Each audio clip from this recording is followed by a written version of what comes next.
Your idea, Pete. And hello, everyone. Happy Wednesday to everyone who shows up and watches today. I'm Michelle Oliver, and I'm here with the Coaching Collective and with Pete Ambrosino. And we are back. Nice to Pete, be you show here. up I'm so every excited. Wednesday. It I is love so exciting. it. It is. It is. Make Wednesdays wonderful because we talk about business. And we've been on a theme talking about offers, which Yep. is everything, honestly. And today we're going to talk a little bit about the ideal client. And I can't wait because this is a never ending pursuit, I think, for every business owner. See, and if you're a business junkie like I am, and I look at everybody's content, and everybody's talking about the ideal client. You have to niche down, and you have to have your irresistible offer, like we've been talking about. But I was excited to come on and just kind of create the relationship between your ideal client and your offer, and how critical that is to know your ideal client so that you can create the offer that speaks to them. Okay, critical to know your ideal client so that you can create the offer that speaks to them. Yeah. That's what you just said, and that's really powerful because that then informs what your ideal offer is, right? It really does, because it's a simple concept. When you create, I shouldn't say a simple concept. It's simple when you think about it and take it and tear it down. You need to know your ideal client because you want to know what they desire and what they fear. Yeah, we talked a little bit about that last week.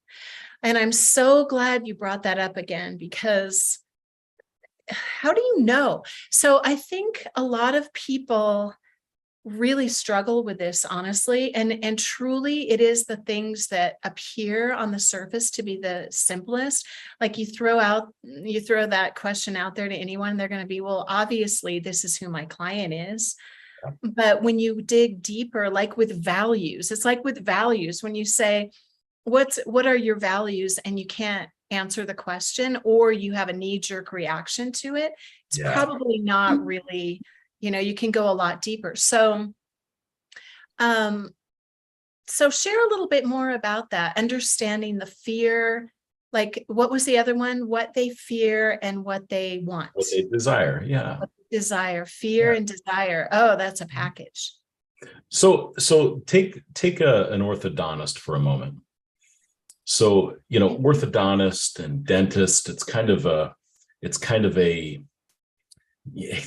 a factory. Their businesses can just become like an assembly line kind of thing, right? Really. And they find themselves stuck because now they've got all these clients that they've built, and their margins are stuck in one spot. Okay. Because there can be limitations, and the only way that they might be able to grow is in their mind, oh, I've got to add another orthodontist to my office, and then I can, scale more, right? Whereas if you're like, and let's say thankfully I didn't need an orthodontist, but I do keep my dentist busy. But if I needed an orthodontist, I really want, if I have braces or something going on, do I really want to wait in a waiting room once a week through this whole process of getting adjusted and things that are going on? No, believe me, I went through that with my kids. Absolutely. The answer is emphatically no. So imagine now there's a few types of customers, but the customer that might be a loyal customer, that like you have multiple kids, so the chances of you going back to the same orthodontist are pretty good, right? Very. Absolutely. So I was thinking ahead of time, and I was like thinking, okay, if the orthodontist loved a loyal client like you were a referral from somebody in your family that took, these guys have been taking care of them for years. So you're my ideal client as an orthodontist because you care about my schedule. You show up on time. You respect my schedule. I respect yours. There's some that don't. And those values that you were talking about, such as timeliness, punctuality, might not be a value of some people, right? Mhm. So what we've done in the past is changed the whole model of the orthodontist to appeal to your type of client, and to where I can say to you, hey, Michelle, how about when you come in, the chair for your kid is waiting for him open at the very minute of your appointment. I'm not sitting you in racking and stacking in a waiting room, but that chair, he walks in, goes right to his chair immediately. I How does wouldn't that even sound to you? believe it. That's so outside the realm of the conditioning that we have around dentists and doctors. And that's amazing. How would you? So that would differentiate you right there. And that becomes your offer, part of your offer then. It can be, and here, here could be, and this is why it kind of ties together, because I know you're pressed for time. The kids might have to go to sports practice, or how many other millions of things could they need to do, and instead of sitting in my office today, right? Oh my goodness, absolutely, yes. So in that one space, if I created a some type of exclusive premier orthodontic membership for you, I love that. and it's higher priced, you're going to pay more Mhm. for it. Absolutely. And you'd be willing to pay for that if I respected your time like that, had that seat open immediately. Totally. Because you know what every mom is doing? They are doing exactly what you said. They're rushing, pick you up at school, get you to soccer practice, pick you up. You got to leave 5 minutes early because we can't be late. We can't be late. Got to go to the orthodontist, but I'm starving, but we can't be late. And then you get there and you wait. Yep. Yep. All things come to a stop. And Yeah. And then your kid's like, I'm hungry. I'm oh, tired. I got to get home and do my homework. Yeah. and they can make the How waiting room really nice and flashy and have the coffee machine and all the refrigerator and all that.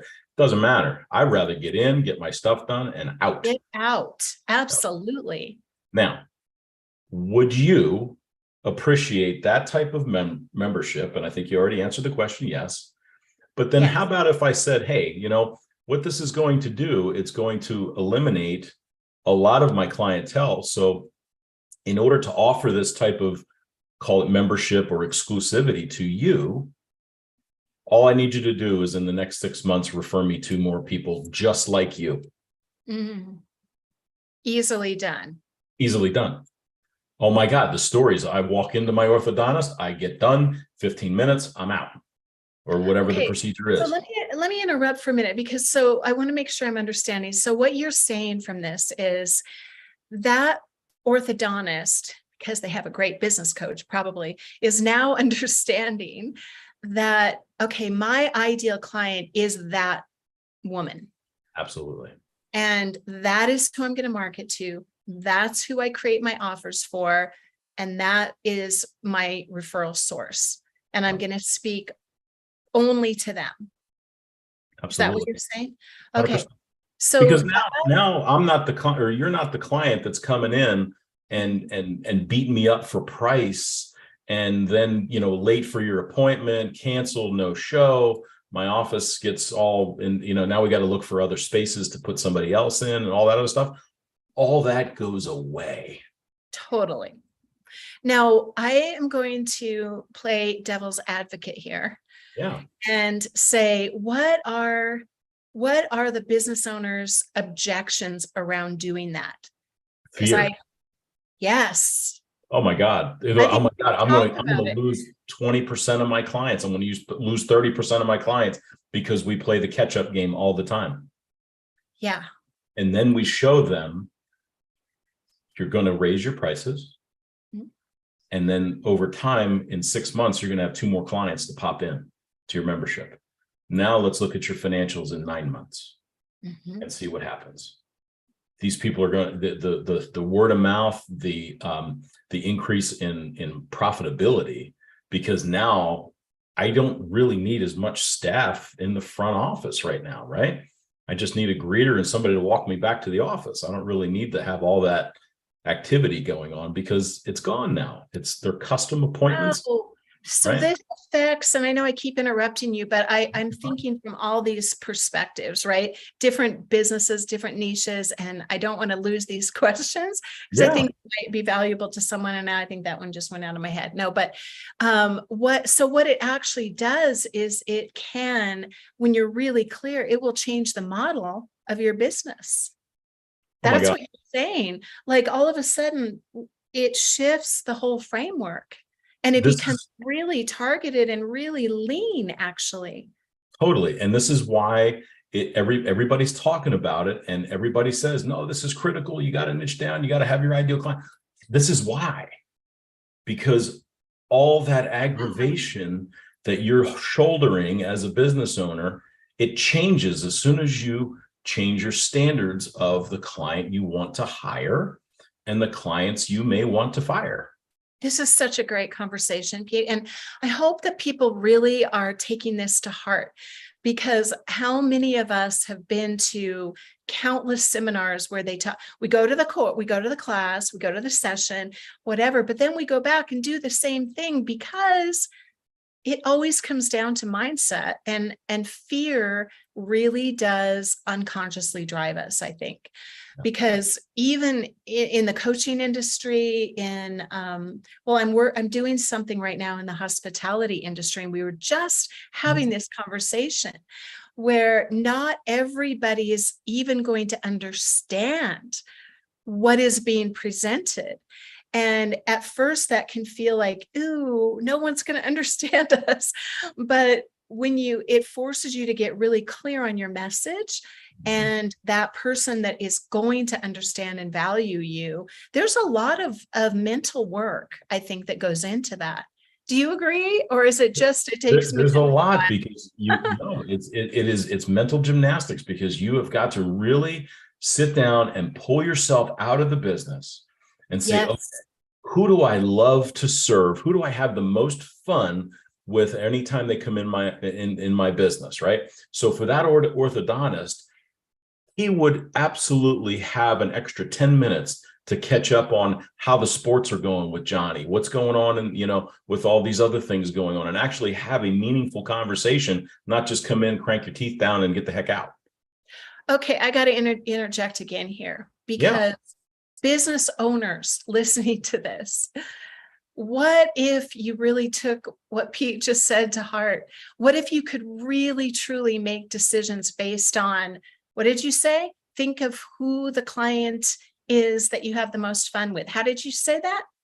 I think I said, who do you love and who do you have the most fun with serving? Right. Yeah. You come, we get on and do this podcast. We get it kind of excited and thrilled to talk to each other because, we're kind of cut from the same cloth, and, we love serving our clients. And we love that when I can take someone, or you can take someone, and then it all of a sudden becomes fun. They can't wait to dive in. Oh my God, we've made all these changes. We've made these little incremental steps that geometrically change and blow my business up. Now what's next?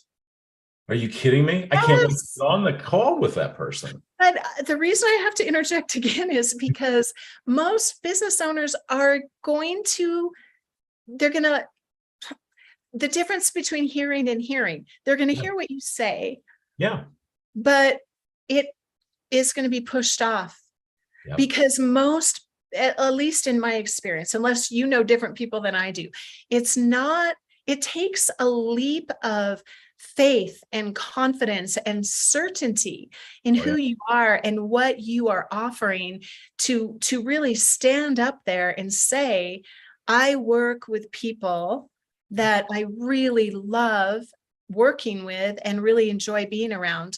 You said it much more. Well, and I'm going to steal this from my teacher. I mean, I give a lot of credit to Tony Robbins and Mhm. Kiyosaki and Jay Abraham and so forth. But Yes. Tony says that, if you truly love your ideal client, Mm. the question is, what wouldn't you do for somebody that you love? Yeah, that's so true. And you know what? This is why I love business so much, especially for like women in midlife, because it there is such an art to it. And it is simply the art of being the best you that Yeah. you can possibly be. And the Yeah. only way to be that is to get really honest. And I love talking with you because you truly live this, and it just trickles into the way you do business. And it's like, it's real. It's not just another trending, know your avatar kind of thing. No. Oh my gosh. It's like, And here's a case in point. I just onboarded a new client this week, and they were congratulations to them, by the way. yeah, it's so Yeah. exciting. It's because they reached their threshold, their limit on the family business. Now, second generation has been in the business for 30, literally grew up in the business 30 years, took it over 15 years ago, and dad just pulled out of the picture and went full retirement a year ago. Wow. Okay. Transition opportunity. Tight business. And the biggest challenge was similar to what we were talking about, is the time overwhelm and having the ability to have a relationship with his wife. And to be able to have real time that they can just turn the business off and go out and focus on each other. Ultimately, that's really what we're doing when we can help someone fix their business and see the light at the end of the tunnel, and not that it's a train moving towards them, right? Okay. Yep. And I'm gonna interrupt again here because I think this is so deeply important. Sorry, I love talking here. So here's the thing. You're talking about fear. Yeah. And we're afraid to do the thing, right? But the real fear, when people get really honest, I think, is what if you keep doing your business the way you're doing it and you never get to really do it for the reason that you started doing it? What if you keep putting that thing off because you're like, oh, I just got to get it to this level and then I can focus on that niche.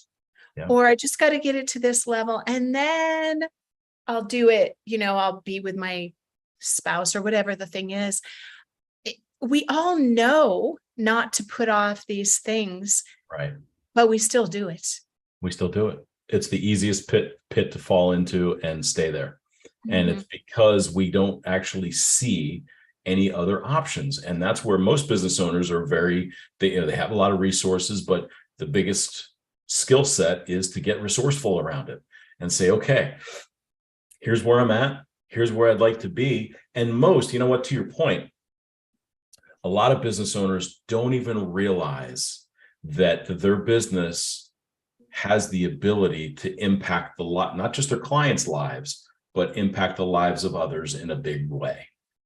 Because we can get successful, we can turn the profit around, we can make all the money, and then the entrepreneurial curse kicks in of when's enough, because I want more, right? I always want more, want more, want more.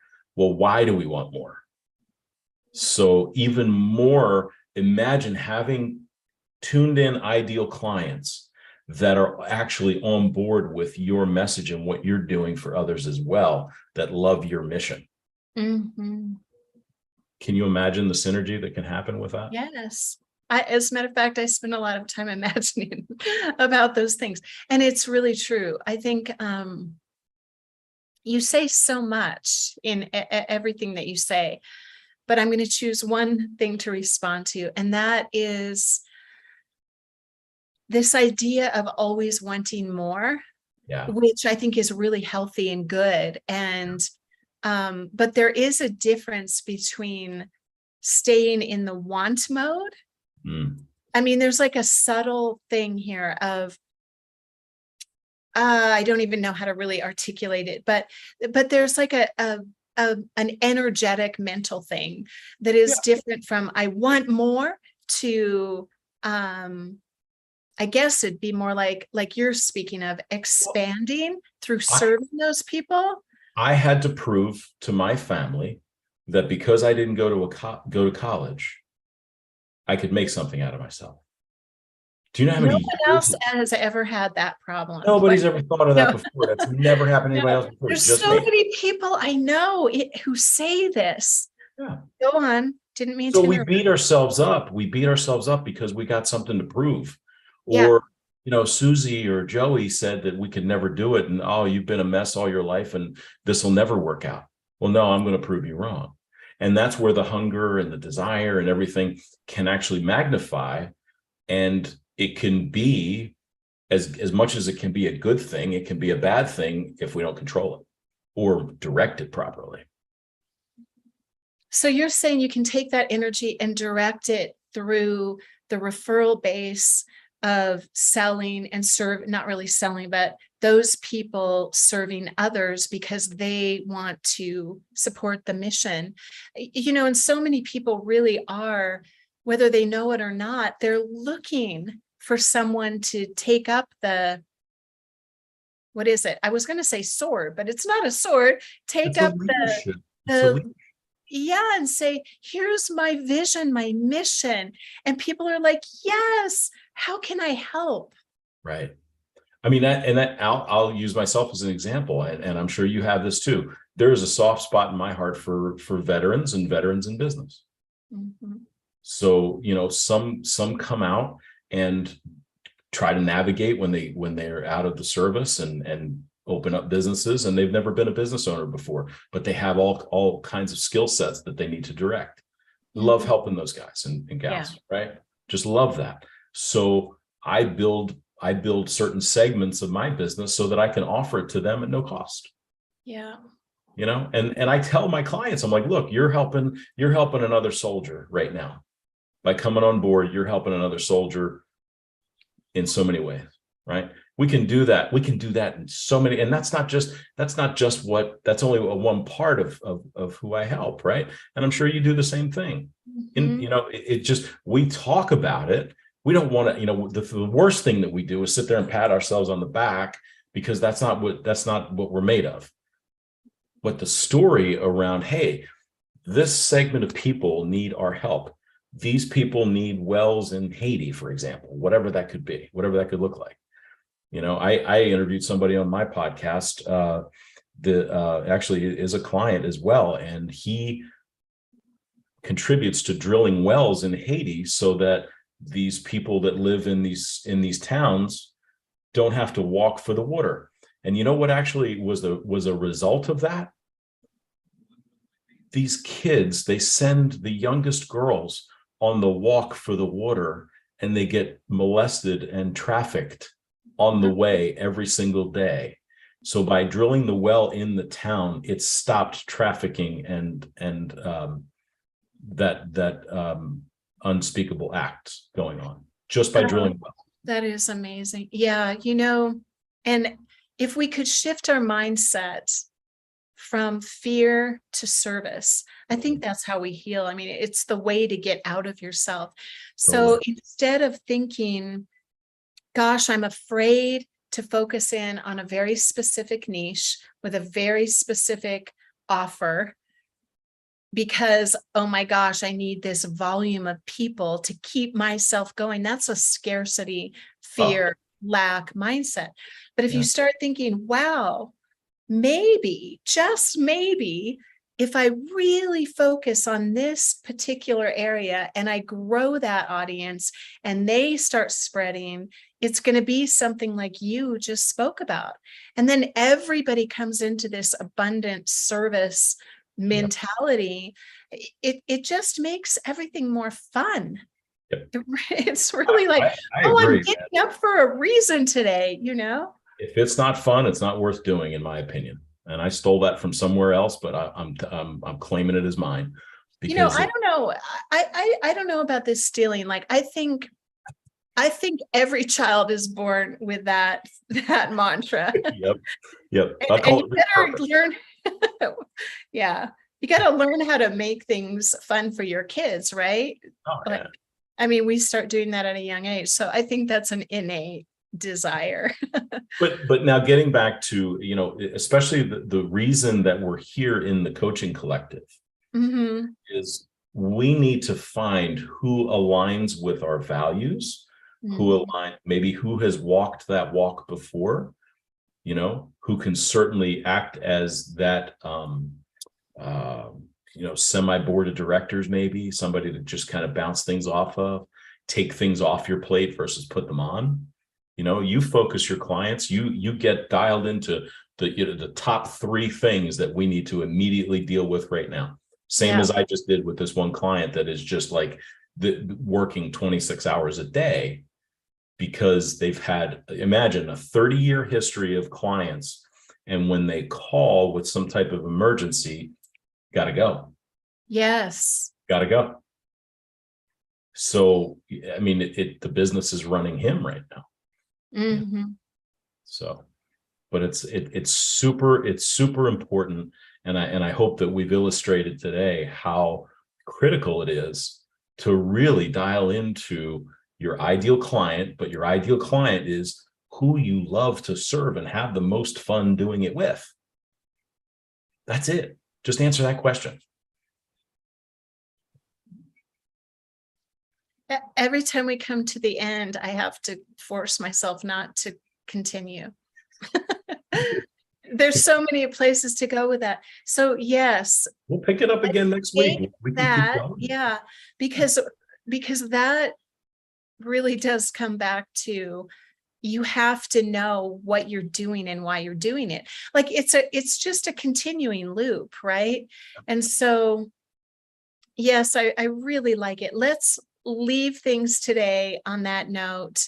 You really can have fun with your business and love what you do and Absolutely. not get sidetracked from that. And like Pete, what you're telling everyone is that literally is the key to letting things run more smoothly and effortlessly and productively and profitably. Yep. So If your long lost relative or your long lost cousin came walking into your business every day and you couldn't wait to catch up with them and see them and see what's going on and how you can light them up, yeah, how would life be? yeah. Super fun. Excellent. It is. Thank you so much for your time. Thank And you. anyone who wants to know more about the coaching collective or connecting with Pete, you can just put a comment or message me directly or message Pete or just reach out, like connect. Yeah, it's going to be great. Thank you so much. Have a beautiful day, and I'll see you back here next week. See you next week.